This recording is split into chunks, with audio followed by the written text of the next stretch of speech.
Hey everybody, so this is Captain Solid here speaking to you guys. This is vlog number 3, November 14th, 2012, and today's vlog is going to be about, I've been getting a lot of questions like, you know, how is it that I stream for such long periods of time, how do I game for such a long period of time. So I'm going to kind of explain some of the tips that's helped me game for such long lengths of gaming sessions. So I'll give you guys an example. Over the weekend I streamed for like 14 hours straight, and then I had like the day before that I did 8, and then the day after that I did I think like 6. So you know, how is it that I do it, and you know, how can, you know, what tips do I have for you guys who want to be able to play games for long periods of time. So let's see here. First and foremost, hands. Okay, my hands get cold a lot. Okay, my hands get cold a lot.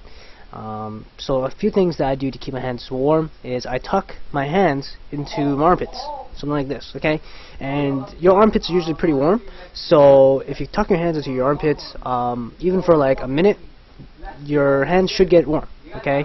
Another one that I like doing is putting my hands into my pants. Okay, this sounds wrong. Into my pants and onto my thighs. Okay, onto my thighs, and I find that my thighs are even more warm than my armpits. So that usually helps keep my palms warm. Okay, this one tends to keep both of them warm, but it's just not as warm. So that's tips on how to keep your hands warm. Second is keeping your body in general warm. So I usually, if I start to get cold, like my feet or my legs start to get cold, I wear socks or wear sweatpants. If I always have like a sweater on the back of my chair, ready in case my upper body gets cold. I'll throw on a sweater. Kind of that's kind of, you know, simple. It sounds simple, but people don't tend to do this. Breaks, okay, a lot of games nowadays like Ion and stuff, after playing for like an hour, it'll be like take a break for 15 minutes. It's really important to take breaks. Obviously sometimes when you're in a game, you're really into it and you forget to take breaks. So to kind of help you take more regular breaks, I recommend drinking tons of water. Okay, the reason why I do that, why I recommend that, is because if you're drinking water, not only are you keeping yourself hydrated, okay, which is really important, keeping yourself hydrated, it forces you to go pee a lot, okay, and you getting up out of your seat and walking allows, you know, blood flow to go everywhere in your body, and it forces you to get up out of your seat, which is super important, okay. And so that's kind of like the biggest secrets, is keeping yourself hydrated, because even myself, when I started gaming pretty hardcore, I always found sometimes I'd start getting headaches, and the headaches are usually from cramps, right? It's usually your brain cramping, and you're dehydrated, so you need water.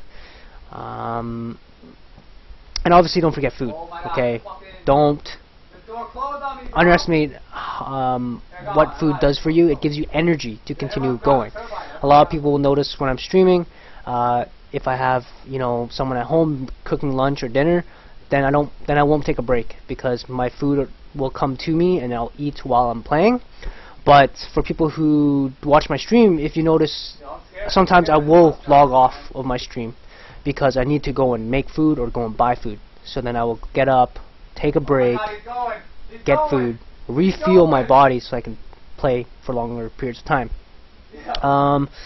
Another big secret, and a lot of people don't do this, is stretches. Okay, stretches is so important. So even like arm stretches, right? You know, arm stretches, stretching your fingers. Okay, you know, stretching your forearms and stuff. It's really handy.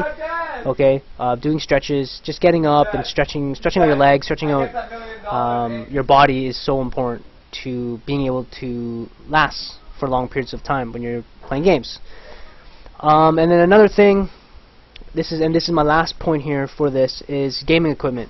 Okay, I remember back when I was younger, I couldn't afford really good gaming equipment.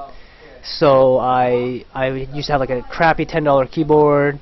I'd have like a really shitty mice, really crappy mouse pad, and you know, my wrists and stuff would get blisters from like it being on the table and like rubbing against the tabletop. So to counter the keyboard problem, and this was funny because the Razer Black Widow, a lot of people, when they first buy the Black Widow, they have issues adapting to it because it's a little bit different with the design. There's no real wrist pad to it, but just the way that it's elevated, and the angle of the keyboard, it forces your wrists to kind of like, it won't touch the tabletop. Okay, it's really hard to see. It's one of those things where you have to kind of own for you to see it. But I recommend a keyboard wristband, right? So the Razer Black Widow already did that for me. For my mice, I got a mouse pad with a wristband on it, and I know a lot of pro gamers don't recommend this. They don't like this wristband, and it's kind of like preference, really. But for me, I was having wrist problems, and to correct that, I got a nice memory foam wrist mouse pad, and I have like the really big extra large mouse pads that I put underneath it in case my mice does slide off. But for me, I have my sensitivity so that when I move my mice, it's just like this. Like, and that motion right there goes across the screen. The cursor will go across the screen and up, side, down, side. And this is the most that I ever move my mice ever. So that's really important. And a really big thing is headphones. I found that, I remember back then when I was too cheap, I just used my iPod earphones, and they just didn't feel comfortable for my ears. Some people can game for hours using iPod headphones because like it fits perfectly into their ears. For me, it didn't. So it would start hurting after like an hour or 2 hours. So I started getting headphones that covered up my ears, and now I can game for hours and without having any pain with my ears. So yeah, I hope that helps for people who've been having issues with gaming for long periods of time. That's kind of the stuff that's helped me. So thank you guys all for watching, and hopefully I could do another one of these vlogs for you guys next time. Alright, peace out.